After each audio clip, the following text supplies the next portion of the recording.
We're going to be Sermon directing our 21, minds in the Moses. study of the Bible at a time when God, in his plan to fulfill the promises that he had made to Abraham,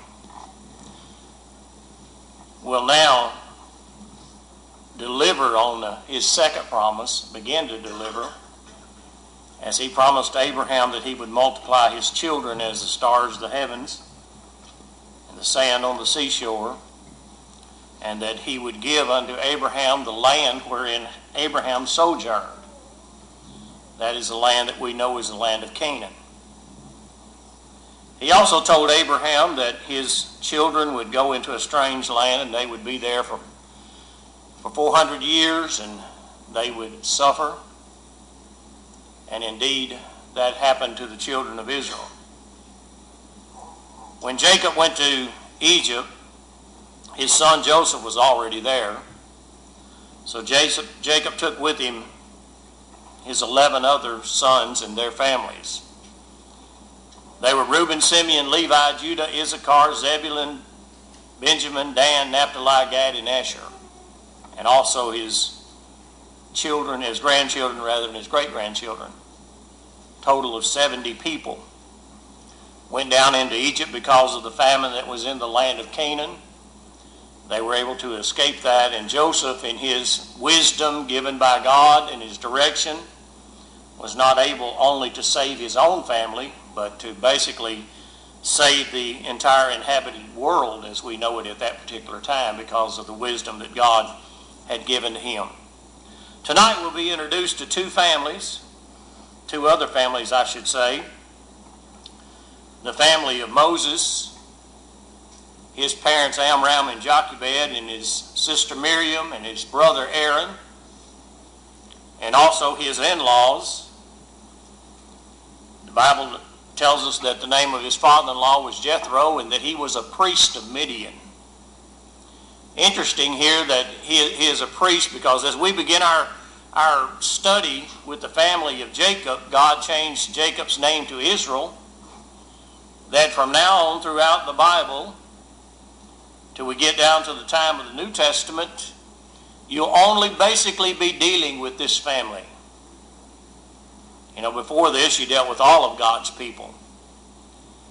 But from the beginning of the book of Exodus all the way down through the book of Malachi, you will hear the story of how God deals with the family of Jacob, the Israelites as they would be come to call, and how that he would fulfill his promise through this family of sending the Messiah. So Jacob went down into Egypt, a total of 70 souls, to begin fulfillment of the promise that God would grow his people in fulfillment to what he had made to Abraham. But this was only a part because there were many others, the children of Ishmael, and many of the other children of Abraham that began to grow up on the face of the earth. And they lived under the patriarchal law. They were responsible unto God under the patriarchal law. And so we now focus our attention upon the people that became known as the Israelites. Many years later, after the children of Israel were in the land of Goshen in Egypt and began to multiply, the Bible says that there arose a new king that came to power, and he did not know Joseph. That is, he did not remember the things that he had done. The Israelites became so large in number that they were encompassing the land of Goshen and possibly, as we would say, pushing out the borders and growing more and taking over more of the land of Egypt so that it could provide space for them in order to live. And the Egyptians, the leaders, became afraid of what was happening and how the people were growing. And so they decided that they would do something in order to slow down this growth. And the Pharaoh of Egypt decided that he would have the male children put to death. I guess we could call that living abortion, basically, that he would try to stop the growth of the children of Israel by slaughtering all the male children, and he instructed the midwives that they were to do that. Shiphrah and Puah, two women who helped the Hebrew wives midwives to deliver their children, and he instructed them that if it were a male child, they were to kill it and let the female children live. And they came when he found out that this was not happening. He called them in, and the Bible says that they feared God is the reason they did not kill the male children. And he called them in and asked them why they hadn't been doing that, and their response was because the Hebrew women are strong and they deliver quickly. And that is, before we can get to them, they've already delivered the children. So then he came out with a decree, and that was to take all the male children and just throw them in the Nile River. Just drown them all. And just keep the female children alive. And so in our story tonight, we read about the leader, the one who God would raise up to lead the children of Israel out of Egyptian bondage, and his name would be Moses, which literally means drawn out of the river. Given that name by Pharaoh's daughter, who would raise him in the courts of Pharaoh. Moses' mother and father, Amram and Jochebed, feared God, and they loved their son. They did not want Moses, their son, to die. And so they came up with a plan that they would make an ark for baby Moses, and they would put him afloat on the Nile River. And the prayer in their heart would be that this child would come to safety, that his life would be spared. That like all the other male Hebrew babies, he would not have to die. They made an ark of what the Bible describes as bulrushes, and according to many of the Bible dictionaries, that's just simply the reeds that grew along the riverbanks. They took the reeds and they wove them together, and they made a basket, and they took slime or pitch. We know it. We would say today it was tar, and they sealed the reeds that they had made this basket out of, and so the water would not get into it. And they placed one of their Hebrew blankets in the basket there, and they put baby Moses in the basket, and they set him afloat on the river. They sent Miriam to kind of watch and see what would happen. It wasn't long until this little ark that had been made by the parents of Moses was floating along there in the river, till the servants of Pharaoh's daughter had come to the river to bathe, and the servant saw the basket there, and she told them to bring the basket over, and when she opened it up, she noticed that it was one of the Hebrew babies that was in the basket. Miriam, Moses' sister, had been following and watching to see what would happen, and she immediately went over and requested that she might get someone to take care of the baby. Interesting how this family, this mother and father, and even this sister, loved this child, and they wanted to do anything that was possible, and how God was working in this plan to bring about his deliverance. So Pharaoh's daughter said to Miriam, basically, yes, go and get someone to take care of the child. And Miriam goes and gets her mother, the mother of Moses. Under the instructions of Pharaoh's daughter, Jochebed was to take Moses and to nurse him. And once he was old enough, to bring him back to Pharaoh's daughter to be her son. And when that was accomplished, he brought him back, and Pharaoh's daughter gave Moses his name. And he grew up in her household as her adopted son. He grew up as an Egyptian, schooled in the schools of the Egyptians. He knew their ways. He knew their lifestyle. Basically, he was an Egyptian. But there was something different about Moses. One day he went out when he was a young man, and he saw an Egyptian beating a Hebrew, which was not unusual. This was a daily thing that went on. There was a word in the Egyptian language that was called bastonado, which simply meant a beating. That they would literally beat the feet of the slaves to punish them so they couldn't walk.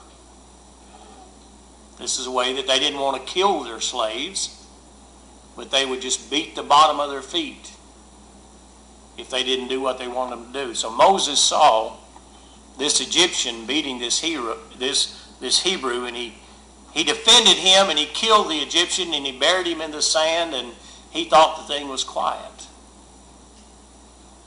But then he went out and he saw two Hebrews fighting among themselves, and he asked them, why are you fighting among people of your own kind? And rightfully so to ask that question, because people that, these people are slaves, and they're in terrible bondage, and they're under terrible punishment. Why would they be fighting among themselves? And one of the Hebrews said to Moses, who put you in charge of us and made you our judge? Are you planning to kill me as you killed the Egyptian? And this frightened Moses, because he was sure that the people knew what he had done. And rightfully so. An Egyptian that would defend the Hebrews, that would be strange to the children of Israel. That information would spread very quickly throughout the nation of Egypt. When the king heard about it, he wanted to kill Moses. And so Moses had to flee. And he left Egypt. And he went into the land of Midian. And he sat down by a well. And of course, as the custom was, the young ladies would come out and they would draw water to feed the flocks of their father. It just so happened that Jethro had 7 daughters. And they came to water the flocks of their father, and Moses was there. And he helped them. He protected them. And they go back and they tell their father about this Egyptian and what he had done. And their father sends them back and says, bring him to the house. And so they go out and get him, and they bring him to the house. And Moses decides that he would stay with Jethro. Then later, because Moses was a good worker, a good protector, Jethro made the decision to let Moses have one of his daughters, Zipporah, for wife. And Moses now was living a different life from that he lived in Egypt. He did not know the plan that God had for him. He did not understand why all these things had happened in his life, the changes he had gone about. He had gone from being the son of the Hebrew Amram and Jochebed to being the son of Pharaoh's daughter, to now being in the land of Midian with Jethro and his family, who was a priest of Midian, living a different life, seeing people that had respect for a different God, because in Egypt, Moses would have been taught that there were many gods, a multiplicity of gods, because the Egyptians worshipped everything. And the ideas that Moses would have seen among the Hebrew people and their teachings would be considered and were considered to the Egyptians an abomination. The patriarchal law allowed animal sacrifice. And that was something that was against the religion of the people of Egypt. And that was one of the arguments that would be made before Pharaoh, when Pharaoh would basically argue about allowing the children of Israel to go, and he would say, go out, because they could not worship their God, and he would say, just go out and worship in the land.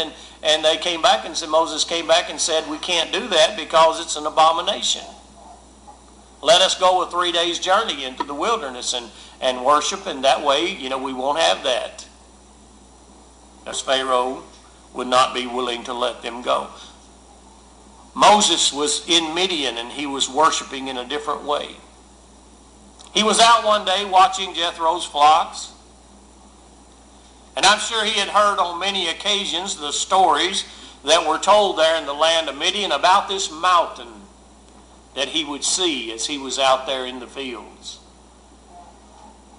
Described by many as the mountain of God. Believed by many that this was the place that God would come to on occasions. Stories would have told, and history tells us, that there were many stories that were told about strange things that had happened on this mountain of God. One day Moses was out there, and he was looking at the mountain, and he saw a strange sight. He saw a bush that was burning. But it wasn't strange that the bush was burning. It was strange that as he looked at the bush, it was not being consumed. Almost as if we would say there was like a candle there on the mountain that just continued to burn. So he said, to himself, he said, I'm going to go and see what this is. And so he went closer to the bush. And as he got near to it, he heard a voice that said to him, Moses, take off thy sandals. For the ground whereon thou standest is holy ground. Now what is going to happen to Moses at this particular time is something that Moses did not in any way plan and had no idea that it was going to happen, but God had been planning this from the very first day that Amram and Jochebed in their minds and in their hearts said, we're going to place our child in this ark of bulrushes to save his life, hopefully. This was God's plan. To raise up a leader to do what? To help fulfill his promise. And what was that promise? To give unto the children of Abraham the land of Canaan. That's why all this is happening. That's why all of this is recorded. You see, in Egypt, the children of Israel had already grown so large that the kings of Egypt are saying, we've got to do something about them because they're multiplying. They're just too many of them. And that was in fulfillment of God's promise to multiply the children of Abraham. And now we're looking at God in fulfilling his promise in order to give the children of Abraham the land of Canaan wherein Abraham sojourned. And so Moses sees this strange sight. And he hears the voice of God coming out of the bush. And God tells him to take off his sandals that are on his feet because the ground whereon he stands is holy ground. The Bible says Moses was afraid to look at God, and he hid his face. God said, I have seen how my people are suffering as slaves in Egypt, and I have heard them beg for my help and the way that they're mistreated. And God said, I feel sorry for them. And I've come to rescue them. This was the message of God to Moses. He said, I'll bring my people out of Egypt. I'll bring them into a good land. A land that flows with milk and honey. And I'll give them the land of the Canaanites, the Hittites, the Amorites, the Perizzites, the Hivites, and the Jebusites. I'll give them all of that land where they live. Interesting here that as you study the Bible, you'll find that God did not do this just because he wanted, that he didn't like these people. God did this because the Bible says when the fullness of the Amorite was right. That is, when the wickedness had gotten to such a point that God wanted these people destroyed, that he allowed all this to come about. You say, well, how long did that take? The Bible said about 400 years. About 400 years. You think back before the time of Noah, when God looked down from heaven and he saw the wickedness of man, and he said every thought and imagination of man's heart is evil continually, and he said, I'll just destroy man. I'll just destroy him. Throughout the history of mankind and the history of the Bible, God punishes man for what he does wrong. He has done that over and over many times in a physical sense, and he will do that at the day of judgment in a spiritual sense, which will be the last and final punishment of man. But God says to Moses, I have seen and I have heard the cries of my people. And he tells Moses that I want you to go to my people, and I want you to tell them I've selected you as the one that will deliver you. And then with the leaders of the nation of Israel, I want you to go to Pharaoh, and I want you to demand that he release you. And Moses said, who am I to go to the king or to go to the Pharaoh and lead this people? God said, I'll be with you. Moses said, who am I? God said, I'll be with you. They'll know that I'm the one that sent you. And Moses says, how are they going to know? God says, I am the God of Abraham, the God of Isaac, and the God of Jacob. Moses said, well, who am I going to say sent me? You know, what is your name? What am I going to call you? And God said, you go and tell them that I am. You know, isn't that interesting? I am. Eternal God. Not some fly buzzing around. Not some river flowing in its banks. Not some plague that can come upon mankind. But I am. And you go and tell them, I am has sent you. This would be his name, remembered by the children of Israel for all time. Be the name to the leaders. Would be the name that will be proclaimed before the Pharaoh of Egypt. You go and tell them that I have seen the treatment in Egypt, and I promise, as the God of Abraham, the God of Isaac, and the God of Jacob, that I will fulfill my promises, and I'll bring them out of Egyptian bondage and give them a land that's flowing with milk and honey. Not only that, he says, I will punish the Egyptians. Punish them for what? Punish them for the cruelty that they had afflicted upon God's people. Sin requires punishment. And God said to Moses, I will punish them. You are my people, and I'll let you take many things when you leave the land of Egypt. And he did just that. The Israelites received from their neighbors gold and silver and jewelry and fine linen. When they would leave Egypt, they would receive an abundance of treasures from the Egyptians.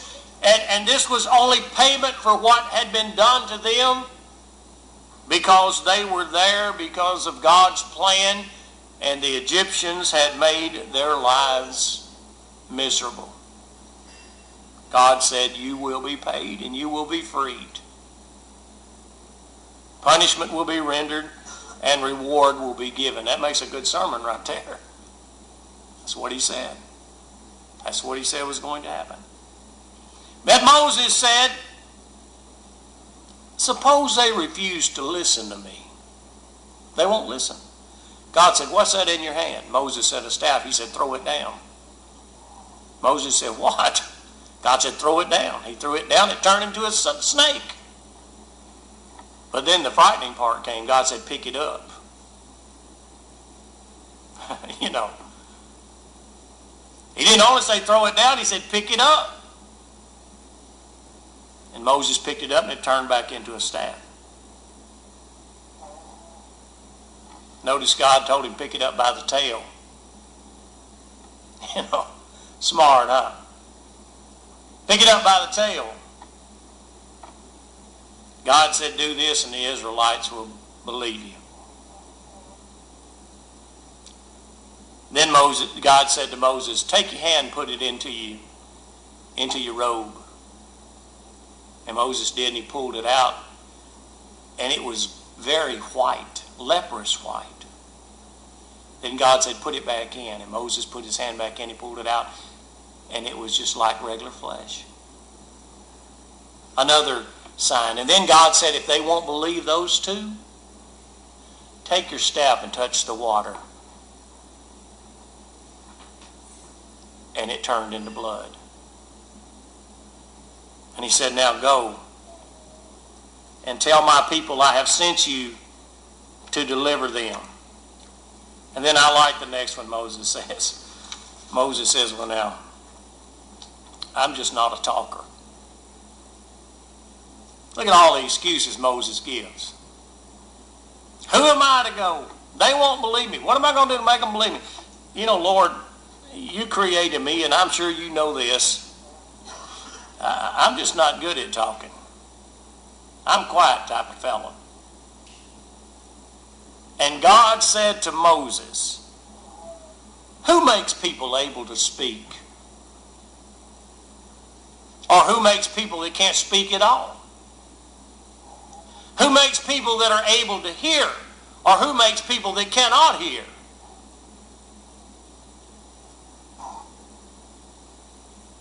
And in order to satisfy Moses, he said, now go and I will be with you and give you the words that you need to say. And Moses said, Lord, please send somebody else. That's what he said, Bible. He's begged. Please send somebody else. And then God was irritated with Moses. And he says, what about your brother Aaron? Aaron the Levite. Some interesting points here. Just in this one moment, we learn something about the children of Israel here that we haven't learned up until this point in the Bible. Aaron the Levite, the priestly tribe. God in his instructions evidently had already been setting up the nation of Israel as to how they would worship him. Aaron the Levite, the priestly tribe, would be from the Levites. So we have it setting up. I know that he is a good speaker, God said. You know, in just about every family, you got one child you can't shut up. Out of 4 sons, I had one of those. He still hadn't shut up. Bless his heart, he can't help it. He gets it after his dad and his grandmother on his mother's side. And I think she can out-talk me. She can speak 400 words a minute with gust up to about 700. But in every family, you got one that can do that. And God said, how about Aaron, your brother? I know he can speak.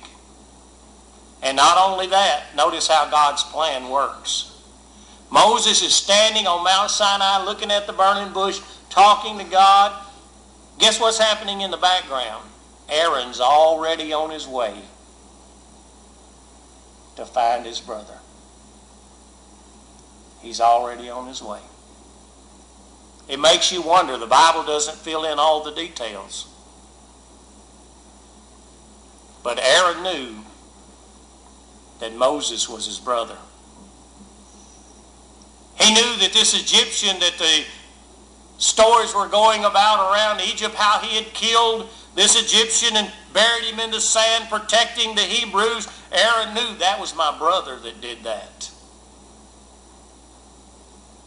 I don't know where he went, but I'm going to find him. God's going to direct him to Moses.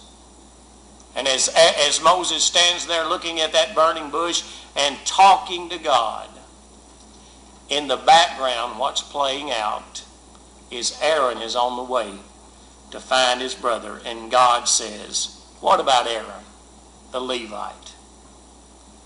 He knows how to talk. He can speak. And not only that, he says, he is on his way now. Take this stick and go and do what I told you to do. Take your staff, go and meet your brother, and deliver my people from Egyptian bondage. Fulfill the promise that I made to Abraham. That's what God is saying. I've chosen you to do that.